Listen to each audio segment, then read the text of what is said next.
Let's see this question. The question is given as the angular velocity of a body changes from 1 revolution per 9 second to 1 revolution per second without applying any torque.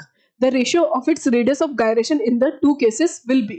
यानी कि हमने कोई torque नहीं लगाया, तो जब हमने कोई टॉर्क नहीं लगाया तो हमारा एक्सटर्नल टॉर्क क्या हो गया, जीरो. अगर एक्सटर्नल टॉर्क जीरो होता है इसका मतलब एंगुलर मोमेंटम जो होता है वो कंजर्व्ड होता है. तो एंगुलर मोमेंटम इज कंजर्व्ड. अब एंगुलर मोमेंटम अगर हमारे पास कंजर्व्ड है तो हम यहाँ पे बोल सकते हैं initial angular momentum is equals to final angular momentum. Magnitude की भी बात करें तो ये, तो क्योंकि हमने कोई टॉर्क नहीं लगाया तो एंगुलर मोमेंटम कंजर्व रहेगा. हमें किसका रेशियो पूछा गया, रेडियस ऑफ गायरेशन. तो हमारे पास होता है moment of inertia is equals to M K square. तो क्या मैं रेडियस ऑफ गायरेशन बोल सकती हूँ under root I by M.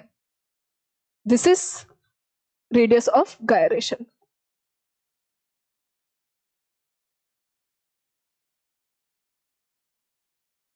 चलो देखते हैं.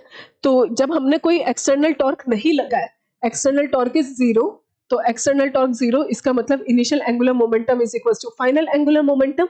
अब देखो, मान लो कि उसका इनिशियल कुछ ना कुछ मोमेंट ऑफ इनर्शिया था आई, इनिशियल मान लेते हैं. उसकी इनिशियल एंगुलर वेलोसिटी थी ओमेगा आई.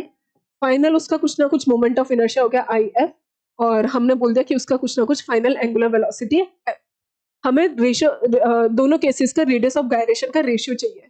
तो initial angular momentum upon initial moment of inertia upon final moment of inertia is final angular velocity upon initial angular velocity.